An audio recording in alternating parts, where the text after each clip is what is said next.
আমাদের বেলকনির পাশে যে বিশাল বট গাছটা আজকে তা কেটে ফেলতেছে। তো চলুন আপনাদেরকে দেখাই কাটার পর কেমন দেখা যায়। আসসালামু আলাইকুম, সবাই কেমন আছেন? আশা করি সবাই ভালো আছেন।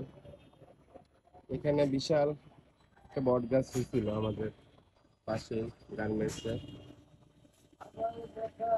অনেক বড়। আপনারা আমার লাইভে অনেক সময় দেখছেন গাছটাকে। তো গাছটা আজকে কাইটা ফেলতেছে। নাকি গাছ কাটতেছেন? কালকে তার ওটা নামাইতে পারেন নাই না? কিন্তু আমার খুব কষ্ট লাগতেছে ভাই।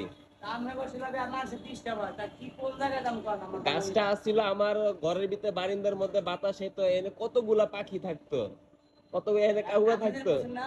আমার মনে হয় আমি এই বাসা বাংলা না, ডিম আছে আমার থেকে খাবো। ওই যে দুইটা ডিমও তো আছে এখন। একটা ডিম আছে, তাই এটা ভালো হবে না, বুঝছেন? কোনটা? এটা ভাঙার দরকার নেই। না ভালো করবো না, আমি ভাঙবো না, রোয়ার মধ্যে আছে। হ্যাঁ, এক কাকের ডিম দাও থাক। আমাকে আসলে ওই রডের উপরে কাকটা বাসা করছে না? হ্যাঁ, আপনাকে আমারও ভাই, আপনি কি করবেন? না, আমার খুব ভালো লাগতো, প্রতিদিন এনে সকালবেলা পাখি কিচির মিচির করতো। এখন আর পাখি আর কাক আর কেউ থাকতে পারবো না আর। না, ঢাকা শহরে তো জায়গায় নেই ওগুলো। কোনো জায়গায় নাই ভাই, বাসা গাছ কাটতে কাটতে সব শেষ। এটা আমাকে বাসা যদি আমরা ঠিক মতো না পাই, সবাই মন খারাপ। হ্যাঁ, কথাই বছরও ওরকম একটা না, এই কাকটা আজকে অনেক বছর ধরে ওরা এখানে বাচ্চা দেয়, বাচ্চা চলে যায়, খালি কাকগুলো থাইকা যায়। ঠিক আছে ভাই, দোয়া করেন। আর আপনিও সাবধানে কাইটেন, পরে ডরে যায় না।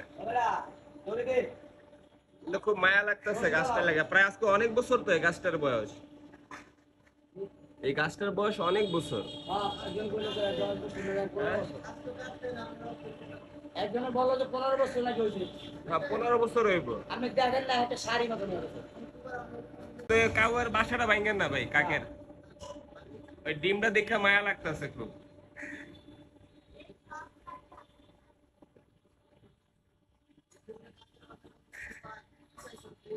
কাকের বাসায় স্বর্ণ টর্ণ আসেনি? পাও না তো ভাই, আমি কপাল খারাপ, আমি পাইনি ভাই। কাকের বাসায় অনেক কিছু থাকে। হ্যাঁ ভাই, এদিকে কিন্তু আমার কপাল খারাপ, আনতে পারি না, সবাই তার লাঠি বুদ্ধি দিতে রাখবেন না। কিন্তু গাছটা অনেক বছর ধরে প্রায় একদম নিচ পর্যন্ত গেছে গা, বিল্ডিং এ হইছে, গোড়া একদম নিচে পর্যন্ত চলে গেছে, মাটিতে গেছে গা, পাইপ দিয়া দিয়ে যাইতে যাইতে নিচে চলে গেছে। আর আপনার সাবধানে কাইটেন।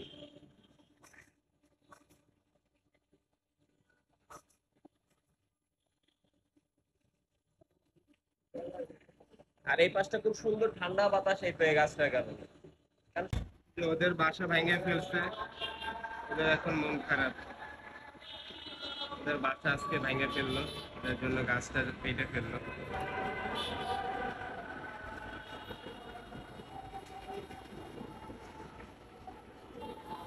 আর বলো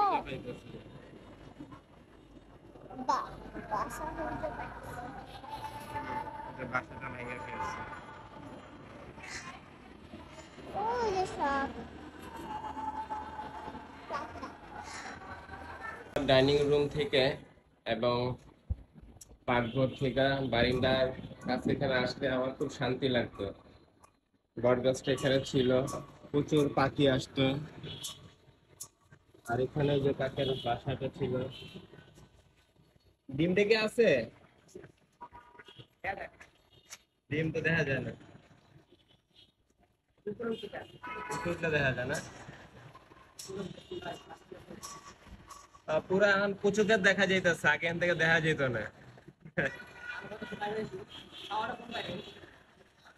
ছাদ শেষ, এনে প্রতিদিন কত পাখির আওয়াজ পাইতাম, কাকগুলোর সাহিত্যিক খাবার দিতাম, কেমনে খাবার দিবি, খাবার দেওয়া বন্ধ হয়ে গেছে। পুরা কি নিচ পর্যন্ত কাটবেন এগুলা? নিচের গোড়া পর্যন্ত কাটবেন? এখন পুরানে ফট ফোকা হয়ে গেছে, কিন্তু আমরা শায়দ কাকদেরকে তুই খাওয়া দিতে, এখানে কত পাখি আসতো, আর আসবে না। ওদের বাসা ভেঙে ফেলছে, গাছ কেটে ফেলছে।